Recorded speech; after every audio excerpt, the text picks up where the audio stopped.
do Instituto FASTEF. Estamos de volta para a nossa aula de número 2. Essa aula ela é a continuação, obviamente, da aula número 1, em que começamos a falar de maneira introdutória sobre a hermenêutica. O que vem a ser a hermenêutica, professor Eduardo? A hermenêutica, ela é a arte da interpretação. A arte da interpretação é o que nós chamamos de hermenêutica. No nosso caso, hermenêutica bíblica, porque nós queremos interpretar melhor o texto sagrado.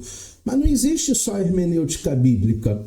Existe também a hermenêutica jurídica dos alunos de direito para interpretar as leis. Existe também a hermenêutica poética dos alunos de letras, de literatura, para interpretar os textos clássicos. No nosso caso, é uma hermenêutica bíblica, porque nós estamos fazendo aqui uma leitura salutar da Bíblia Sagrada. Eu gosto muito de fazer toda a aula uma revisão da aula anterior. Nós vamos retomar os fundamentos essenciais para a interpretação das Escrituras Sagradas.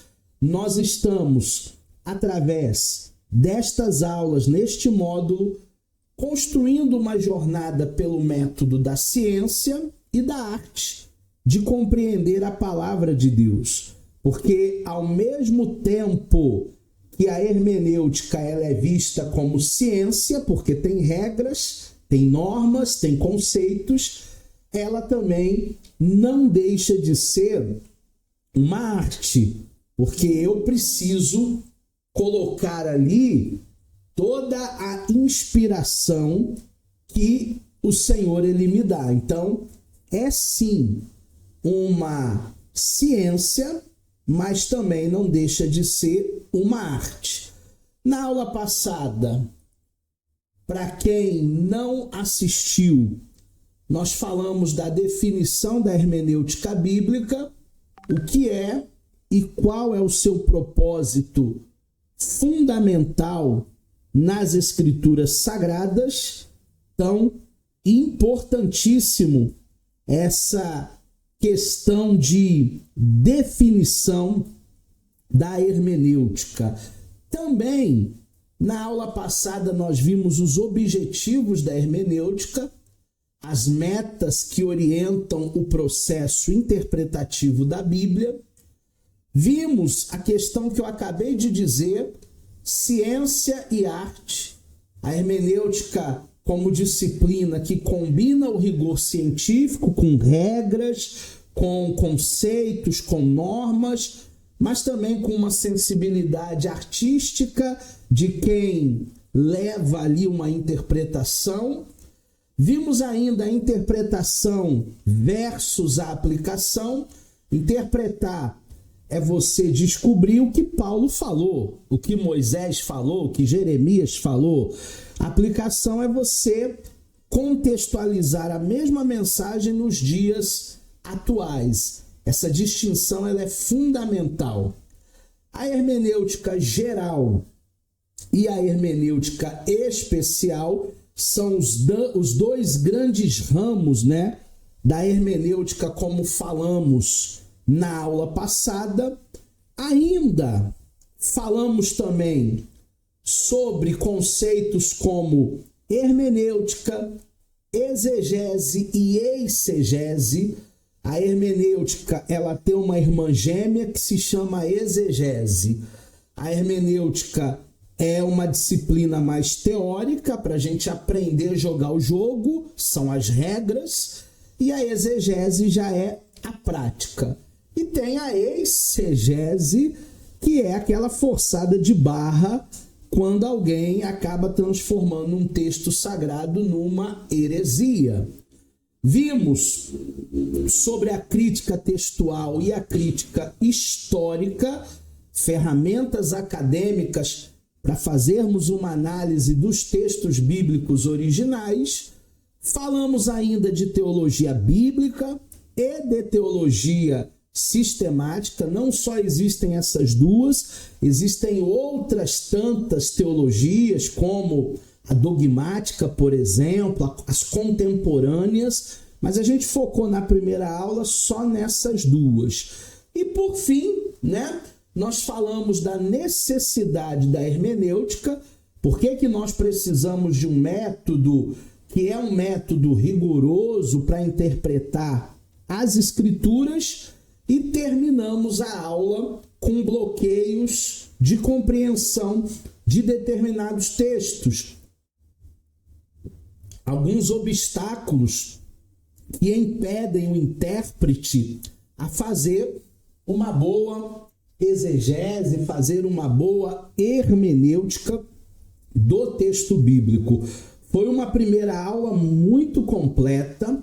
Se você, porventura, não assistiu essa primeira aula, então que você possa pegar lá no grupo de alunos e assisti-la. Ela já está gravada, ela já está disponível para vocês, para que você possa ter uma visão macro, uma visão de todo o conhecimento avançado que a gente tenta passar aqui, aula após aula. Hoje a gente vai continuar falando dos bloqueios culturais, que foi o último assunto da última aula. Começando falando sobre costumes. Costumes no tempo bíblico. Se você tem a sua Bíblia, por favor, abra no livro de Gênesis, no capítulo de número 15, no verso de número 2. Abra a sua Bíblia e o seu texto sagrado, e o meu já está aqui preparadinho para vocês. Então vamos lá. Gênesis 15, 2. Eu vou ler na NVT, a versão transformadora, mas você pode ler na versão que você achar melhor esse texto. Abraão, porém, respondeu: Ó Senhor soberano, de que me adianta todas as tuas bênçãos, se nem eu mesmo tenho um filho? Uma vez que não me deste filhos, Eliezer de Damasco, servo da minha casa, herdará toda a minha riqueza. Qual era o costume nesta época de Abraão? Se um homem não tivesse filhos, ele deveria escolher alguém para deixar a sua riqueza, como se fosse um filho adotivo. Temos descobertas arqueológicas datadas de 2000 a 1500 a.C., foram documentos enterrados numa cidade chamada Nuzu, que lançaram luz a esse costume da época patriarcal. Se o patriarca não tivesse filhos, havia um costume, o costume da adoção. Era uma prática muito comum adotar um filho quando não tinha filhos legítimos. Lembrando que Abraão era casado com Sara e que Sara era estéril. Quem herdaria era o seu servo Eliezer de Damasco, Eliezer o Damasceno. Porém, se um primogênito nascesse, mesmo depois dessa adoção, o filho adotado passaria para segundo plano. E é nesse contexto que nós entendemos a angústia de Abraão ao falar de Eliezer como o seu herdeiro. Então aqui era uma questão de cultura, era uma questão de costume, era uma questão da sociedade da época. Se Abraão não tivesse tido um filho, nem com Agar, que foi uma espécie de atalho, nem com Sara, que foi o filho da promessa, Isaque, ele teria que adotar o Eliezer, que era um servo fiel e que já estava com ele há mas muitos anos. Dentro desse bloqueio cultural, nós temos um texto em Gênesis também. Se você tem sua Bíblia, pode ser em papel, pode ser física, pode ser digital. No capítulo 31, no versículo 34. Gênesis 31, 34. A minha eu achei aqui. A minha é a NVT. Aconteceu que Raquel havia pego os ídolos da casa do seu pai, escondidos na sela do seu camelo, e estava sentada em cima deles. Quando Labão terminou de vasculhar toda a sua tenda sem encontrar os ídolos. Quando Raquel ela vai casar-se com Jacó, e para ele ter essa esposa, ele precisou trabalhar no mínimo 14 anos. Quando ele se casa com essa mulher amada e a leva das terras de Labão, porque tinha cumprido ali o seu acordo, os seus dias, Raquel ela leva consigo os deuses do seu pai. Eu já vi muita gente pregando esse texto, dizendo que Raquel era uma idólatra, que ela agora deveria se converter, deveria ser monoteísta, que aquilo que ela fez foi uma afronta para Jacó, levar os deuses do pai. Mas existe uma explicação hermenêutica do porquê que ela levou os chamados terafins, que são ídolos do lar. No hebraico, terafins são pequenos objetos que serviam como documentos comprobatórios de posse, de terra, de propriedade. Então aqui já não é só uma questão de idolatria, como muita gente não faz a exegese, a hermenêutica, porque não entende o costume da época. Era uma questão de herança. Era uma questão de bens. Raquel, ela poderia nem ser idólatra, mas ela queria a sua parte das terras.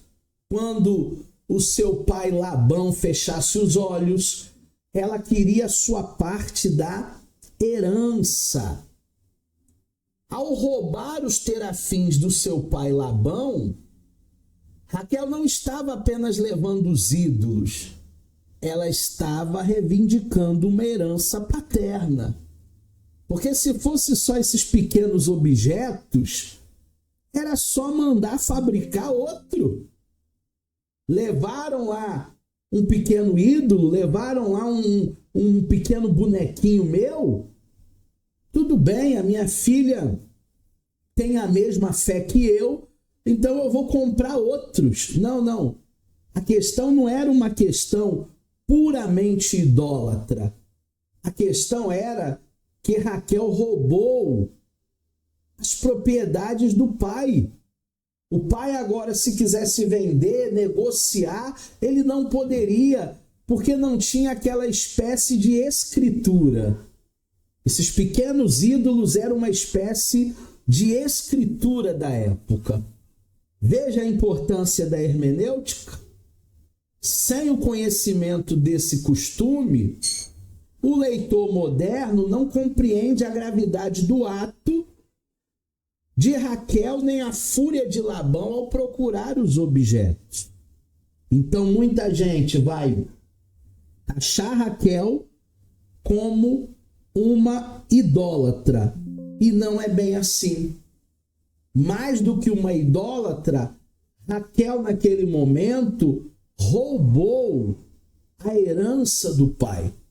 Ela queria possuir uma coisa que não era dela, pelo menos ainda, né? Futuramente poderia ser um espólio de herança, mas até então não pertencia a Raquel. Outro texto que eu quero falar com vocês é Deuteronômio, capítulo de número 22. Esse texto também é interessante e nós já estamos fazendo hermenêutica aqui. Estou ao vivo com a turma da INAP hoje. Comigo, ao vivo e a cores, está o Paulo, a Priscila, a Denise, o pastor Davi, a Márcia, a pastora Viviane e também a Eliana. Vamos ver esse texto de Deuteronômio, capítulo 22, versículo 5. Interessantíssimo esse texto aqui. A mulher não deve usar roupas de homem. E o homem, ele não deve usar roupas de mulher. Quem age desse modo é detestável aos olhos do Senhor, o seu Deus. Então, muita gente que não tem o cuidado de fazer uma hermenêutica salutar, vai dizer que a mulher não pode usar calça jeans, porque calça jeans é roupa de homem. Vai dizer que o homem não pode usar saia, porque saia é roupa de mulher. E o que dizer dos escoceses, né? Mas será que realmente ele está se referindo a uma calça jeans, a uma saia? Fazendo a hermenêutica desse texto, o que nós descobrimos? Que esse versículo é frequentemente mal interpretado. Tem muita gente que lê esse texto fora de um contexto histórico e cultural. Por isso que eu falei na primeira aula que você tem que entender a cultura da época, você tem que entender a história, a linha cronológica. Naquela época, as roupas externas dos homens e as roupas externas das mulheres eram praticamente iguais. Eles usavam aquela roupa que era uma espécie de um vestidão. Mas a diferença estava, na realidade, nas roupas íntimas. Muitos naquela época, assim como hoje, usavam roupas íntimas do sexo oposto, por perversão. Por isso que há uma proibição bíblica se referindo a essa prática e não propriamente ao vestuário externo. Turma, está falando de roupas íntimas. É vergonhoso para o homem usar uma calcinha, um sutiã. É vergonhoso para a mulher usar uma cueca. O texto não está falando de calça jeans ou de saia. Roupas externas. O texto está falando de roupas íntimas. Conhecer o contexto cultural é indispensável para evitar aplicações equivocadas do texto bíblico. É por isso que a gente ouve em tantos púlpitos tantas coisas que não são bíblicas, porque não tiveram cuidado de fazer o dever de casa, analisando a história, analisando a cultura, analisando os costumes, analisando a língua, para que verdadeiramente se faça uma interpretação correta. Ainda nos bloqueios culturais, existe o pensamento. E o pensamento do Oriente, ele é totalmente diferente do pensamento do Ocidente. A maneira oriental de se pensar é totalmente diferente da ocidental. E é por essa diferença que os maiores bloqueios acontecem na nossa compreensão das Escrituras. Tem muita gente que se esquece que a Bíblia não foi escrita em 2026, 2027, 2028, 2030. A Bíblia foi escrita há muitos e muitos anos atrás. O costume era outro. A vida era outra. O pensamento, a maneira de agir, de pensar, comportamentos eram outros. O pensamento ocidental, por exemplo, é baseado num silogismo. O que é o silogismo? Uma análise de argumentos com uma premissa maior, uma premissa menor e uma conclusão dedutiva. Então, uma premissa maior. Vou exemplificar o futebol, tá? Porque a maioria assiste futebol, daqui a pouco vai ter Copa do Mundo. Uma premissa maior. Vampeta é campeão mundial. Uma premissa menor. Cristiano Ronaldo não é campeão mundial. Portanto, de maneira dedutiva, de maneira lógica, Vampeta é maior que Cristiano Ronaldo. Aí o Paulo vai dizer, não, nunca. Aí o pastor Davi, não, nunca. O Cristiano Ronaldo é muito mais jogador do que o Vampeta foi.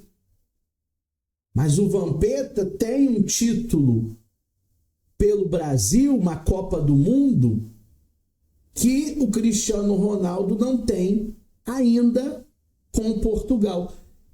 Isso é uma premissa maior, menor e uma dedução lógica. Esse é um pensamento ocidental. Mas existe também o pensamento oriental. É baseado na experiência humana, aquilo que é concreto, aquilo que é vivencial, aquilo que não é abstrato, aquilo que verdadeiramente é o que acontece. Os hebreus, por exemplo, eles não aceitam o fato quando esse não se traduz em uma experiência concreta. Então ele não gosta muito da subjetividade humana. Ele não gosta muito de pensamentos abstratos. Ele não gosta muito de pensamentos até que podem não ser concretos, mas são pensamentos que podem sim trazer alguma moral. Pensamento oriental não trabalha dessa maneira. Voltando ao silogismo, a estrutura do pensamento grego, nós temos uma forma de raciocínio que o Velho Testamento, o Antigo Testamento, simplesmente não utilizava. Tem coisas que se usa no Novo Testamento por causa da influência da Grécia, do helenismo, da cultura grega. Mas existem coisas que só foi usada no Novo Testamento. Quer ver uma coisa? Corpo, alma e espírito. Tricotomia. Tricotomia não é usado no Antigo Testamento. Eles não pensavam assim. Era corpo e espírito. Era dicotomia. Quem trouxe esse pensamento foi a influência grega. Premissa maior. Toda virtude é louvável. Premissa menor. Ora, bondade é uma virtude. Conclusão, logo, a bondade é louvável. É o mesmo método, é a mesma lógica do Vampeta e do Cristiano Ronaldo. No Antigo Testamento não existe silogismo. A lógica hebraica é fundamental. É diferente dessa estrutura dedutiva grega. Porque foi na Grécia também que os maiores pensadores iniciaram a sua jornada. Platão, Tales de Mileto, Aristóteles, tantos outros. Só que o pensamento hebraico não era assim. E qual que era a lógica hebraica, professor? A lógica fundamentada lá no Antigo Testamento, o fundamento da lógica hebraica baseava-se na experiência humana e não num raciocínio dedutivo. Então, o pensamento hebraico ele é concreto, não abstrato. O hebreu aceita o fato quando esse fato se traduz em experiência. Você chega para um hebreu, vamos dizer que esse hebreu nunca tivesse comido um bolo.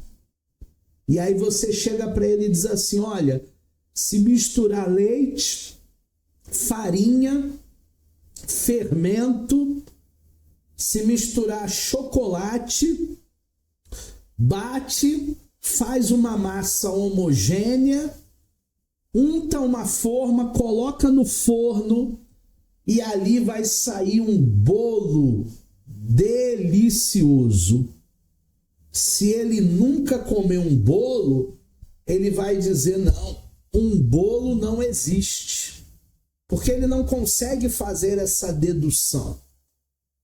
Agora, se você levar um bolo pronto para ele e ele comer, aí sim deixa de ser uma experiência abstrata de um pensamento, deixa de ser algo que você está apenas falando para que ele possa viver a experiência de comer o bolo. Foi o que aconteceu com Moisés lá no Horebe, aonde a sarça pegava fogo, mas não tinha combustão, a sarça não se consumia. Moisés precisou ver o poder de Deus dentro de uma experiência concreta, não abstrata. Consequências para a interpretação. Ao ler o texto, ou qualquer texto do Antigo Testamento, com uma mentalidade ocidental, a nossa mentalidade dedutiva, nós vamos correr um sério risco de impor categorias e pensamentos que os autores originais jamais utilizavam. É por isso que a hermenêutica nos convida a pensar como o autor pensava, a partir da experiência dele, a partir do contexto dele. Não é o que eu penso, é o que Jeremias pensava. Não é a minha hermenêutica, é a interpretação de Isaías, de Moisés, de Daniel. Porque se nós pensarmos com uma cabeça ocidental, com um pensamento abstrato, dedutivo, nós iremos assassinar a hermenêutica. E tem muita gente que eu conheço nos púlpitos assassinando a hermenêutica. Não são poucas pessoas, não. Tem muita gente que, por causa das conjecturas, eu acho que a conjectura matou a pregação. Mas tem muita gente, por causa das conjecturas, ela se distancia verdadeiramente daquilo que o texto tem a dizer. O que é Deus para esses homens? Cada um tem uma concepção de Deus, principalmente no Antigo Testamento. Os personagens bíblicos, eles não estavam preocupados com definições filosóficas, fisionomia abstrata de Deus. Eles queriam viver uma experiência individual. Davi, por exemplo, Deus para ele é o seu refúgio e a sua fortaleza. Moisés, por exemplo, o Senhor para ele é forte, o Senhor para ele é poderoso. Agar, Deus é um Deus que ouve.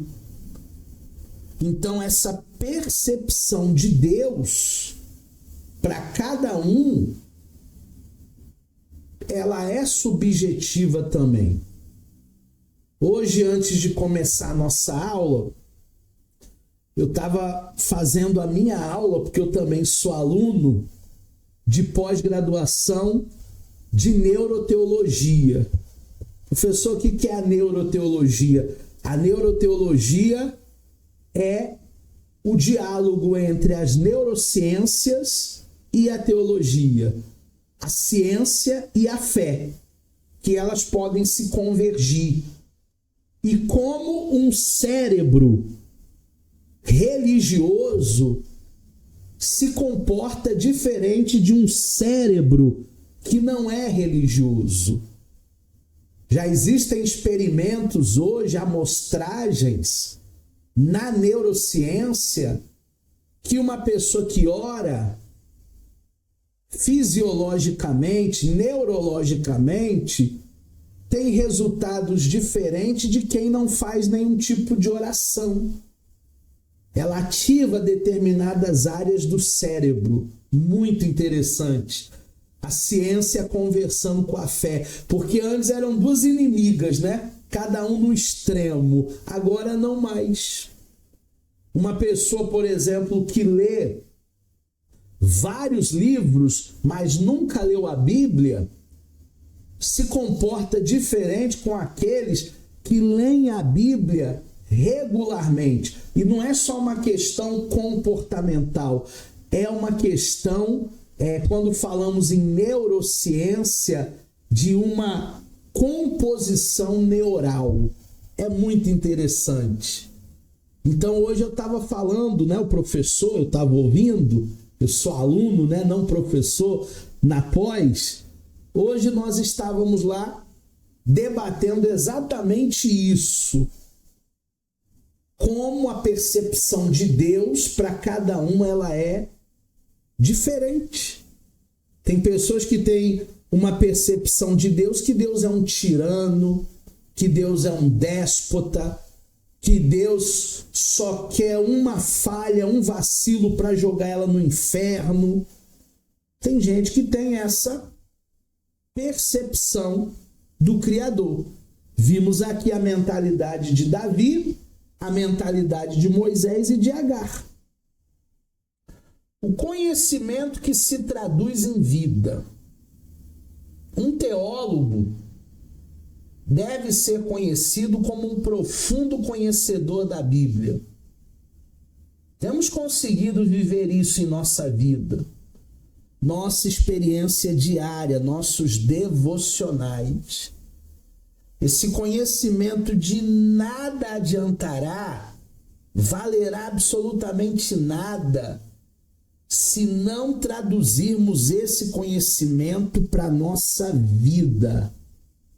O que adianta eu ter lido a Bíblia toda 5, 10 vezes, se eu não pratico o que está nas Sagradas Escrituras? Não adianta nada. Nada funcionará. O perigo do conhecimento estéril.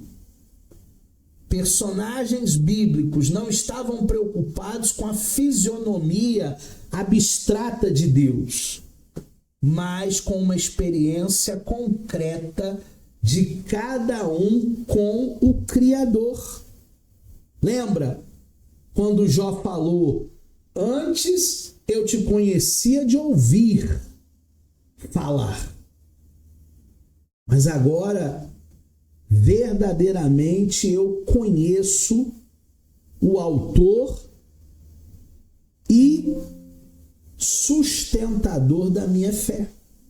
Depois da prova, depois das lutas, depois de tudo aquilo que o Jó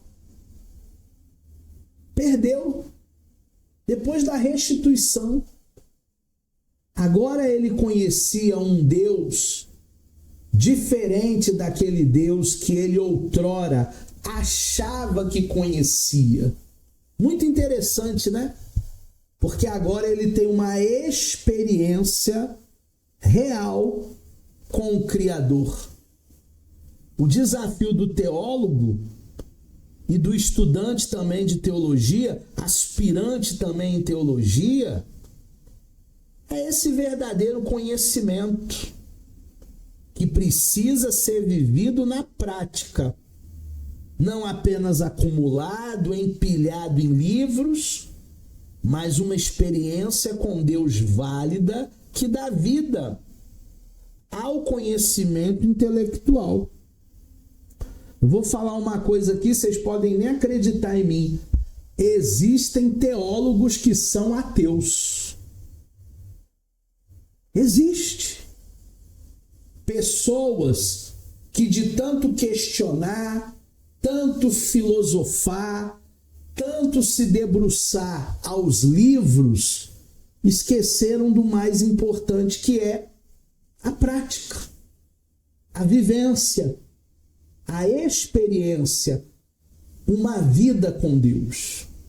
Uma vida com Deus vale mais do que muitas e muitas e muitas letras. Pode ter certeza disso. Ainda em bloqueios culturais, nós temos o abismo linguístico. A Bíblia não foi escrita em português, nem em inglês, nem em latim. A Bíblia foi escrita em hebraico, em aramaico e em grego. E aí nós temos alguns problemas nas traduções, porque mesmo as melhores traduções têm ali problemas inevitáveis de equivalência e nuances no sentido linguístico. Uma vez um aluno perguntou para mim: professor, estou comprando uma Bíblia nova, qual é a versão que o senhor indica? Eu digo: não existe uma versão perfeita. Tem uma revista atualizada, tem uma revista corrigida, tem uma linguagem de hoje, tem uma Bíblia Vida, tenha uma Bíblia versão transformadora, tenha uma NVI, uma nova versão internacional, e faça comparação entre elas. Compare qual é o texto que te dá maior amplitude, qual é o texto que fala mais aproximado ali do hebraico, do grego. Uma complementa a outra.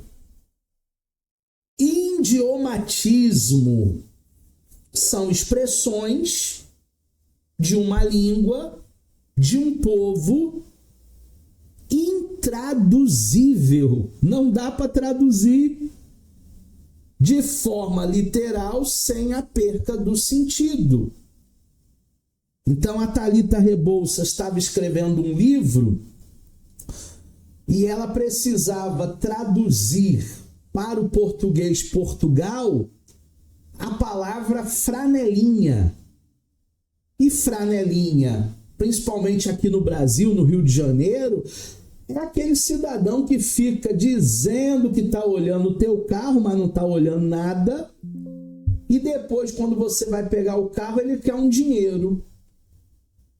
Quando ela foi fazer essa tradução, o português Portugal tentou, na primeira edição, pedacinho de pano pequeno, franelinha.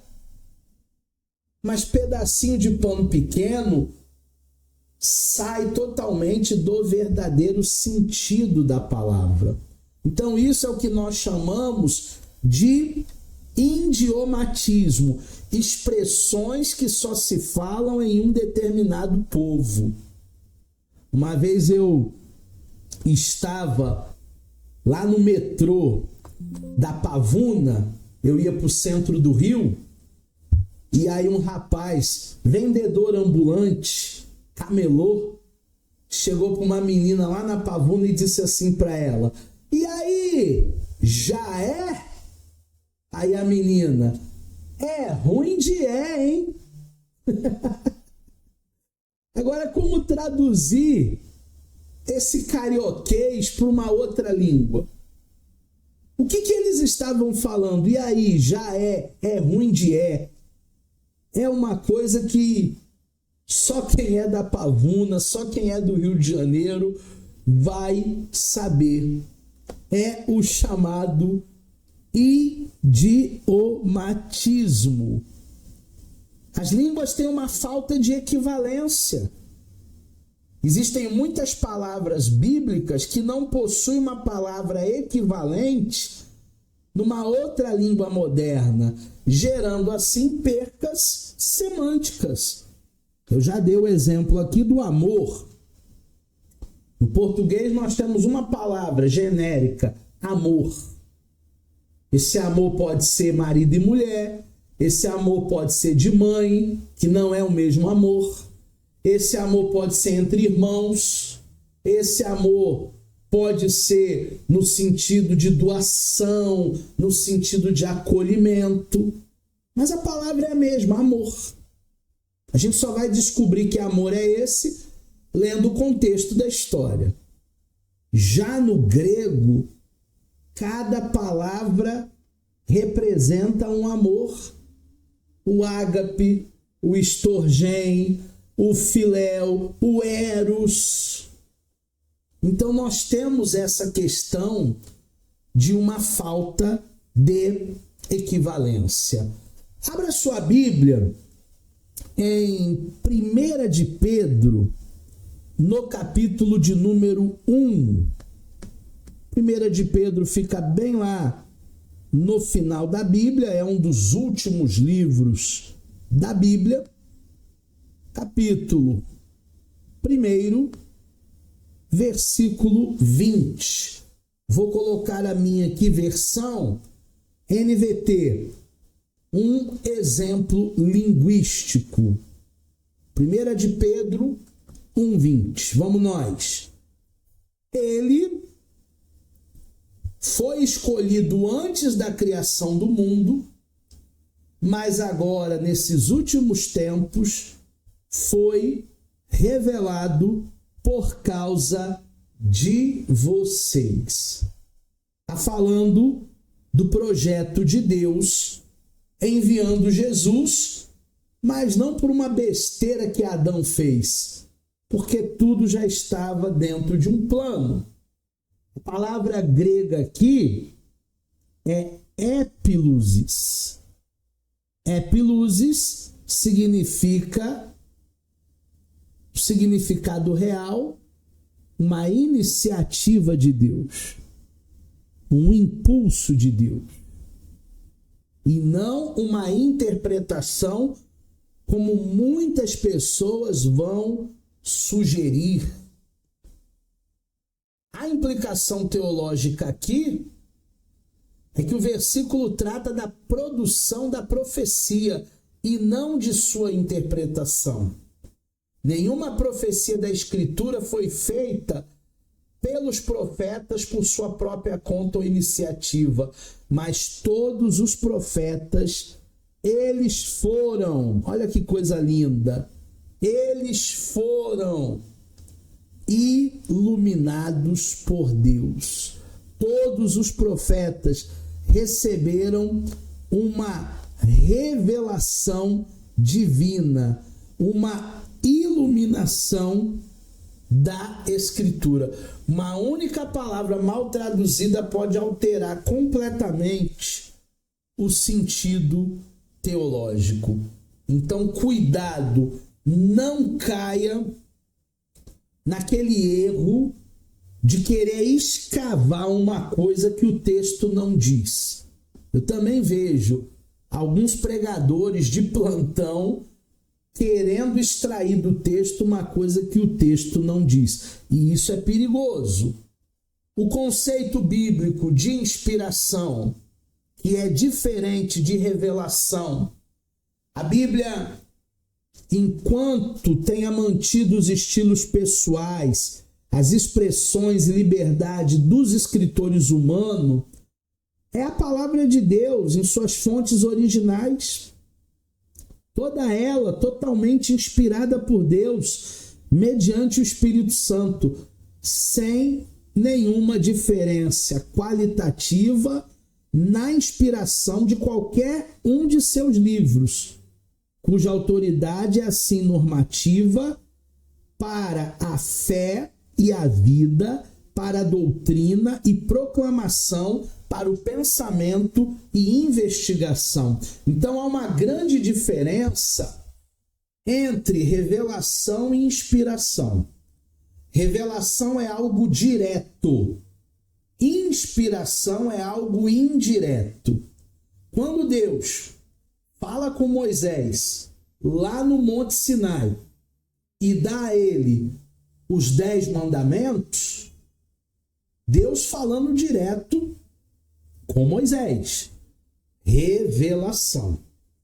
Quando Moisés desce do monte e retransmite os 10 mandamentos para o povo, deixou de ser uma revelação e passa a ser uma inspiração.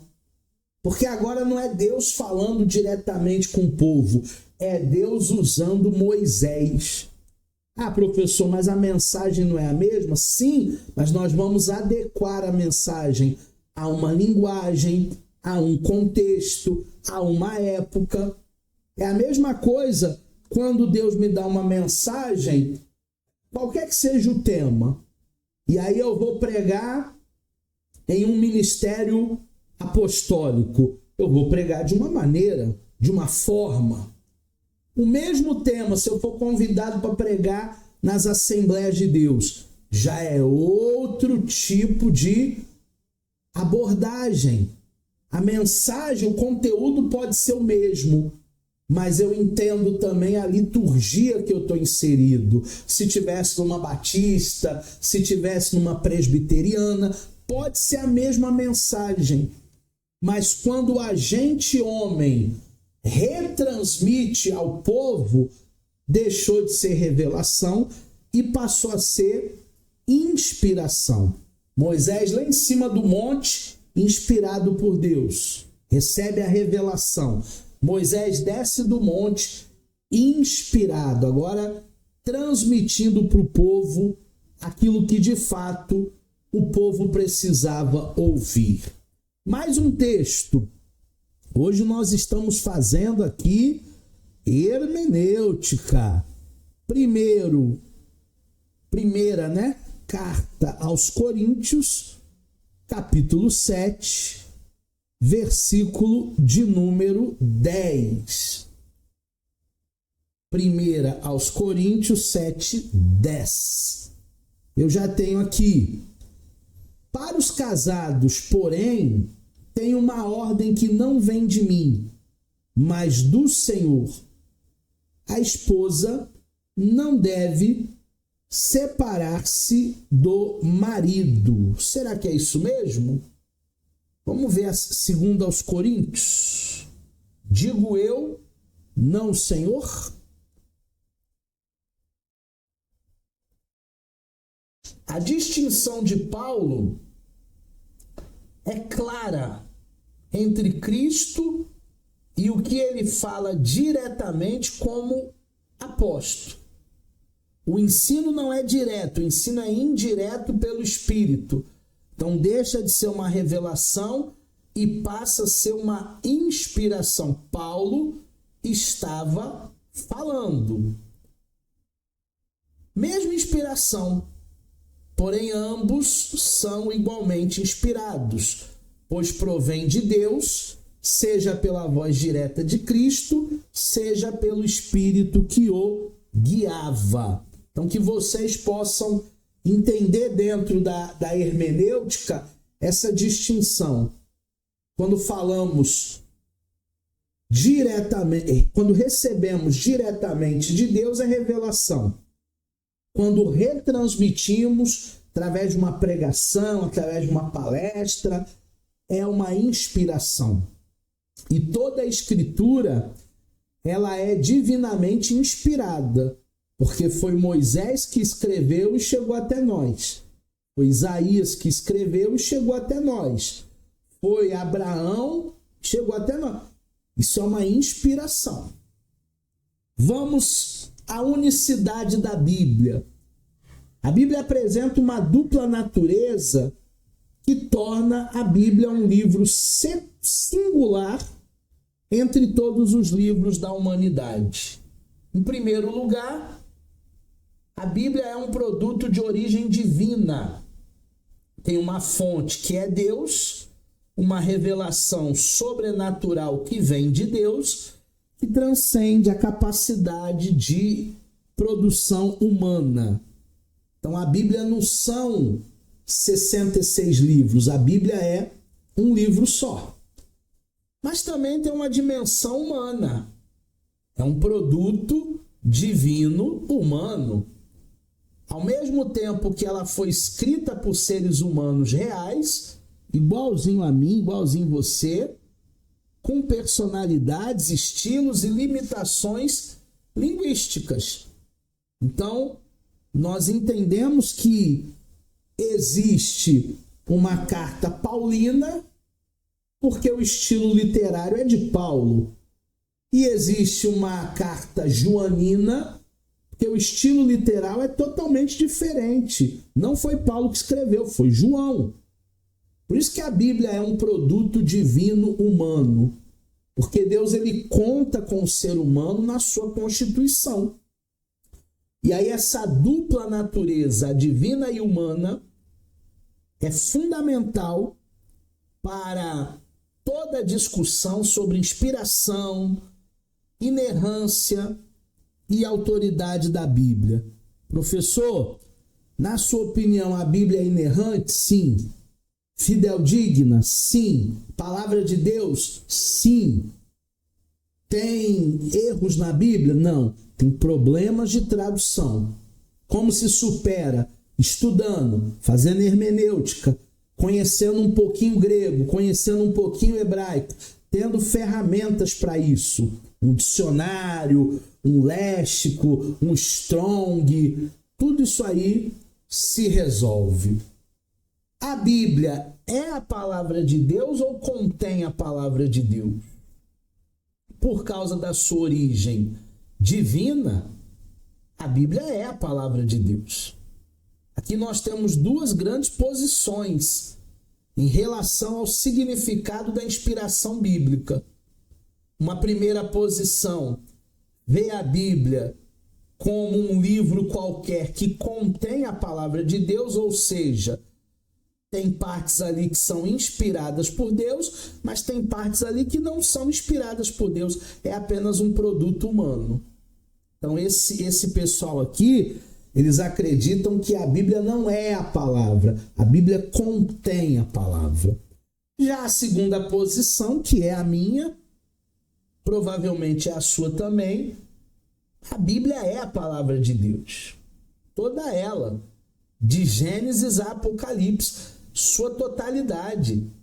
Ela é inspirada por Deus, ela é autoritativa. Se não houvesse essa unicidade, seriam 66 livros que não conversam entre si. Porque são mais de 40 autores, em regiões diferentes, em épocas diferentes, com profissões diferentes. Mas a Bíblia, quando você lê, é uma coisa só. Por isso que ela é inspiração divina. A origem divina, temos a vontade, o desejo e a intenção.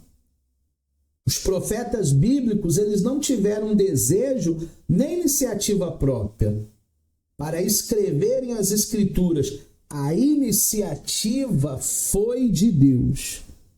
Então nós temos mais de 40 escritores, mas só um autor. Deus. Ser levado, ser movido. Essa expressão era muito usada na época para descrever o que o vento fazia. O vento levava um barco à vela para onde ele quisesse. Conduzia um barco à vela para onde ele quisesse. Do mesmo modo, os profetas eram movidos e conduzidos pelo sopro do Espírito Santo, pelo vento do Espírito, pneuma, e não por uma vontade própria. Eles não escreveram nada de si mesmos. Eles escreveram verdadeiramente aquilo que Deus encheu seus corações. A metáfora do barco a velas. Assim como o vento conduz o barco, sem que o barco tenha vontade própria, o Espírito Santo conduziu os profetas, preservando, porém, sua personalidade e seu estilo único, o estilo literário de cada um. Essa metáfora, ela captura com precisão a tensão entre a soberania divina na inspiração e na preservação da humanidade e dos escritos sagrados. Então, nada, absolutamente nada é do homem. Tudo o que está escrito ali é revelação divina. A segunda dimensão é uma dimensão humana, porque tem um estilo literário, tem uma linguagem humana. O hebraico foi a língua usada na época, no Antigo Testamento, não só usado pelos hebreus, mas também pelos vizinhos de região. O aramaico foi uma língua franca do Oriente Médio antigo, usada em algumas partes de Daniel, de Esdras e em outras passagens também do Novo. E o grego é a língua do Novo Testamento, na sua maioria. Não é o grego clássico dos filósofos, é o grego koiné, grego do povão. Era a língua mais comum do Mediterrâneo na época. Por que a Bíblia foi escrita no grego do povão? Para que mais pessoas pudessem ter acesso a essas palavras. Fala com o povão que o doutor entende. Agora, se falar só com o doutor, a maioria do povão não vai entender nada, vai ficar boiando. Por isso que Jesus ensinava por parábolas. Características peculiares dos escritores, já que o autor é o Espírito Santo. Personalidade preservada. Os profetas, eles tinham a sua própria personalidade peculiar, sua forma de escrita distinta, e isso foi vertido para os seus escritos sagrados. A inspiração divina não apagou a individualidade humana. Isso aqui que eu acho lindo. Ao contrário, Deus utilizou a individualidade humana como instrumento dele. E aí hoje tem pessoas que ficam imitando o outro. Você não precisa imitar ninguém. Deus te deu um talento, Deus te deu uma característica, Deus te deu algumas coisas que são peculiares a você, que ninguém vai conseguir fazer do seu jeitinho.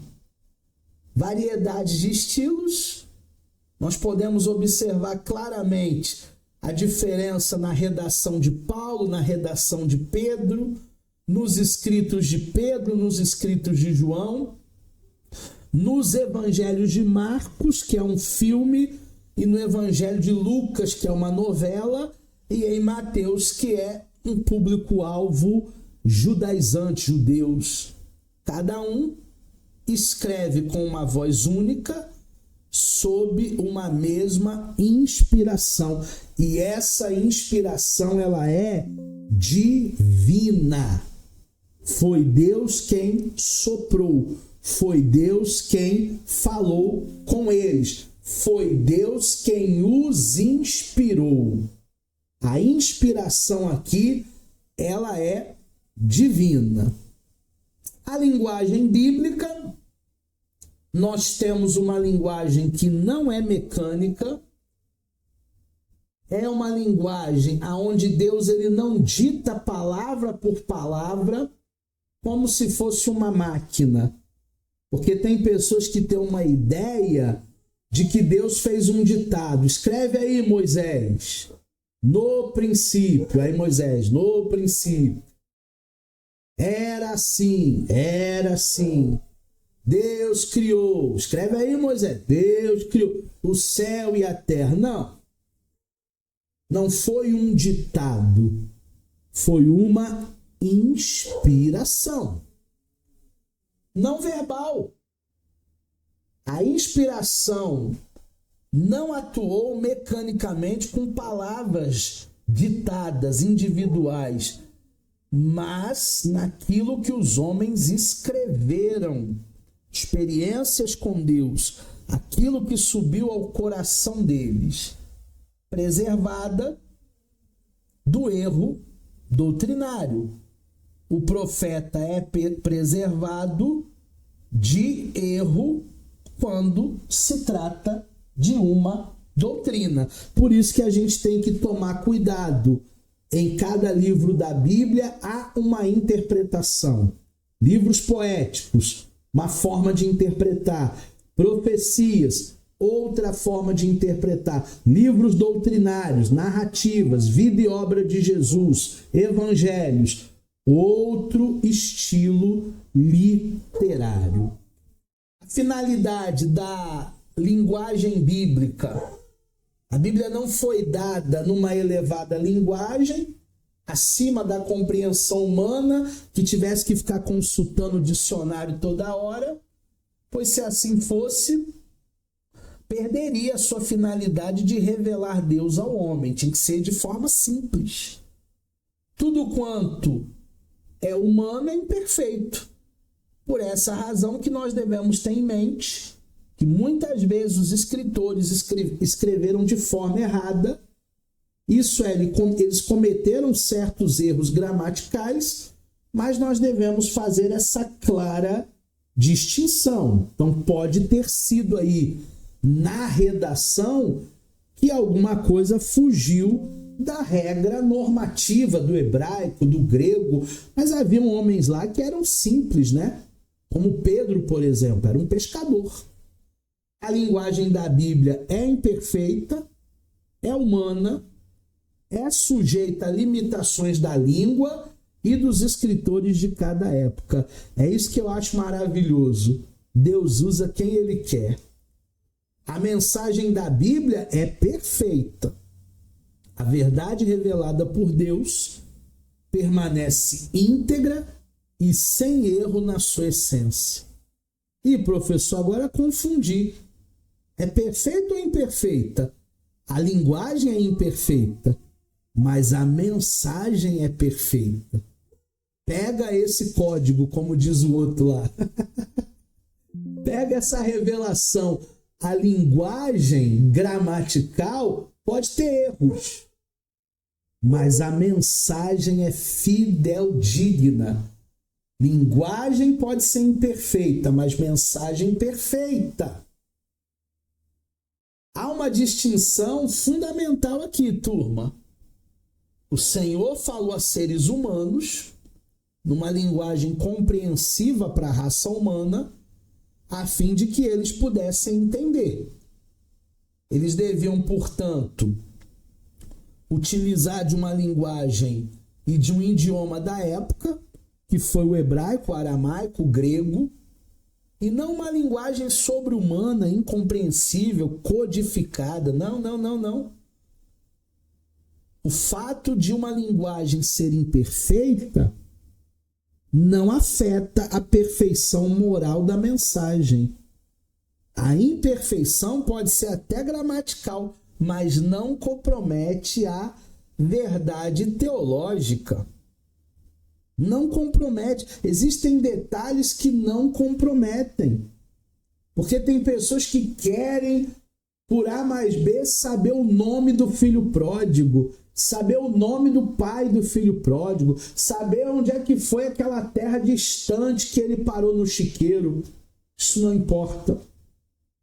A moral da história é que quando saímos da casa do Pai, saímos da proteção divina. Variedades de estilos literários. A Bíblia foi escrita por homens inspirados, mas a maneira em que eles escreveram não é a maneira de pensar e exprimir a mensagem de Deus. Notamos isto ao comprovar a variedade de estilos literários em vários escritores. Aí nós temos Paulo e Pedro com estilos radicalmente diferentes. Paulo era mais argumentativo e filosófico, porque ele estudou aos pés de Gamaliel. Pedro era mais direto, era mais pastoral. Como vocês gostam de dizer hoje, Pedro era mais cajado. Pedro e João tinha uma linguagem mais mística, mais simbólica. Pedro tinha uma linguagem mais prática, mais exortativa. Marcos e Mateus. Marcos era mais dinâmico, conciso, era um filme de 1h30. Mateus era mais estruturado, voltado para o público judaico. Trazia algumas particularidades que nos outros evangelhos não se trazia. Por exemplo, reino dos céus. Só em Mateus a gente acha isso. Porque nos outros evangelhos é reino de Deus. E por que em Mateus é reino dos céus? Porque o judeu não fala o nome de Deus em vão. Então ele traduz reino dos céus. O que nos outros evangelhos é reino de Deus. Mais características peculiares dos profetas. Atenágoras,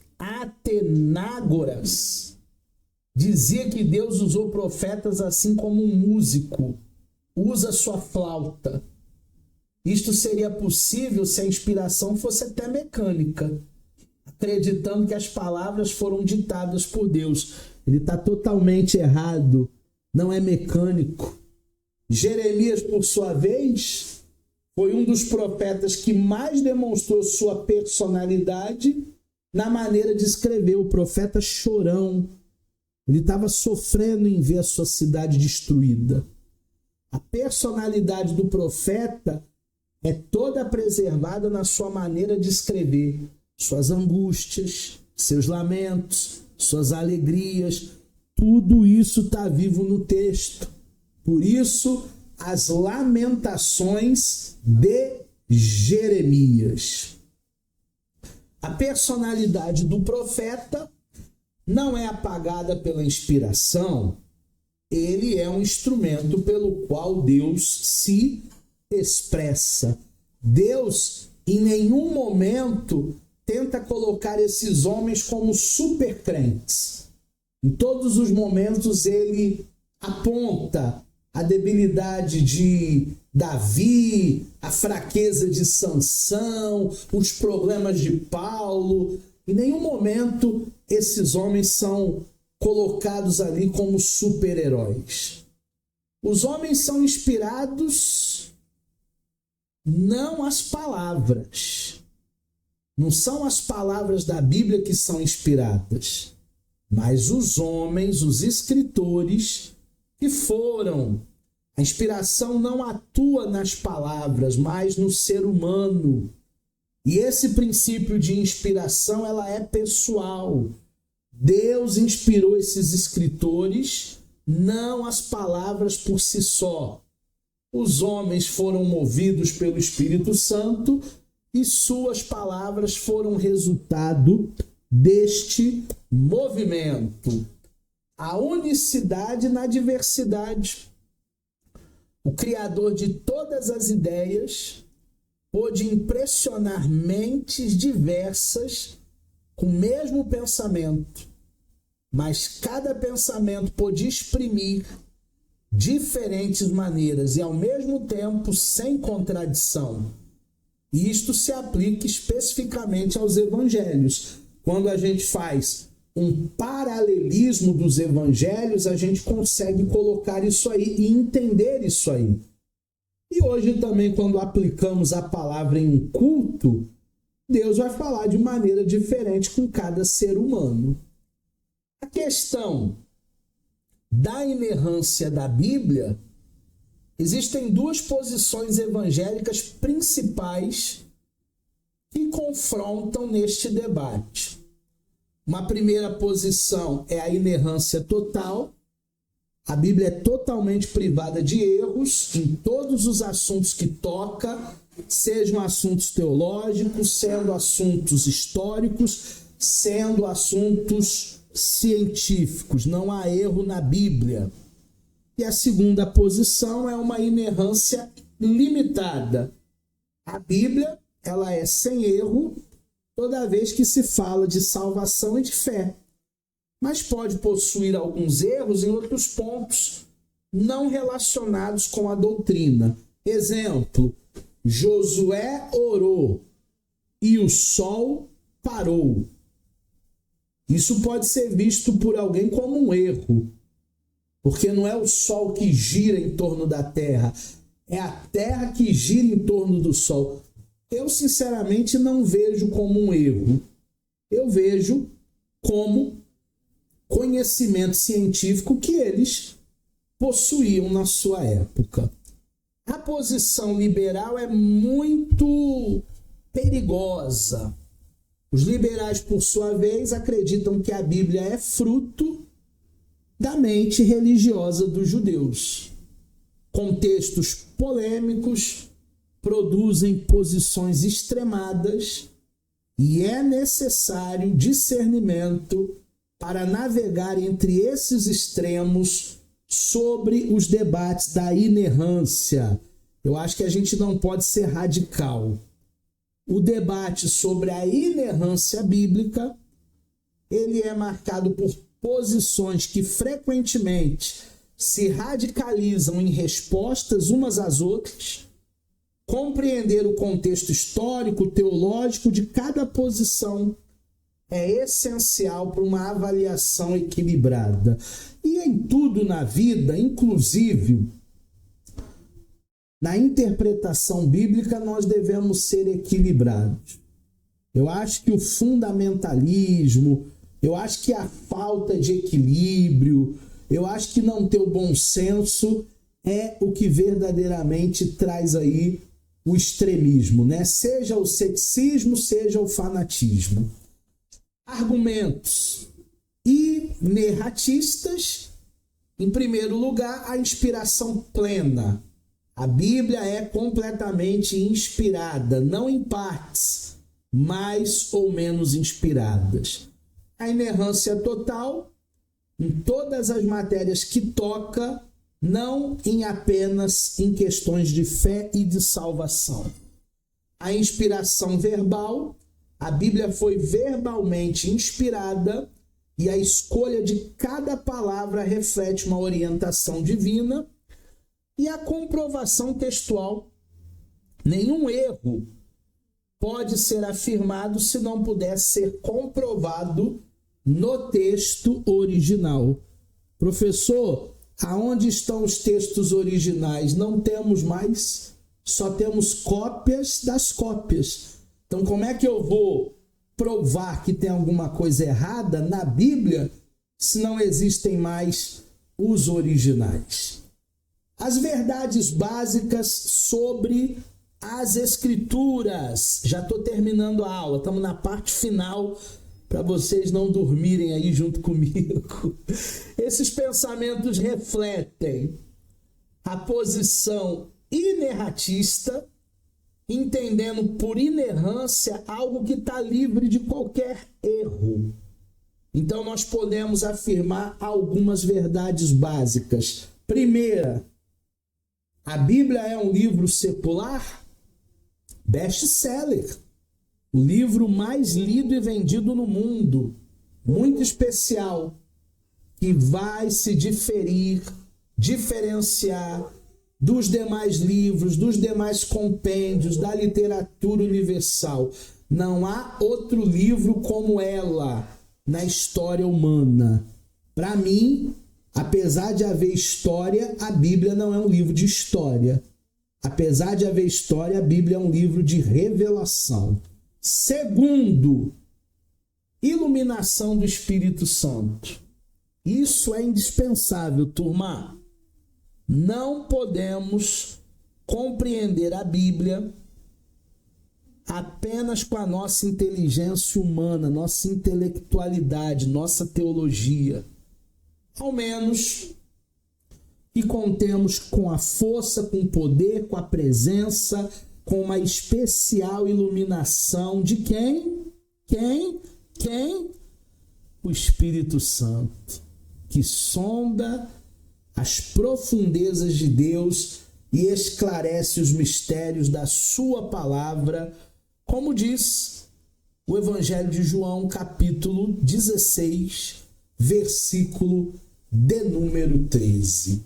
Chegamos ao final da nossa aula de hoje, uma aula mais estendida. Espero que vocês tenham compreendido um pouquinho mais. Pega o teu material, dá uma boa lida, revejam essas aulas porque ela está no portal para vocês e nós voltaremos na aula número 3. Eu aguardo todos vocês.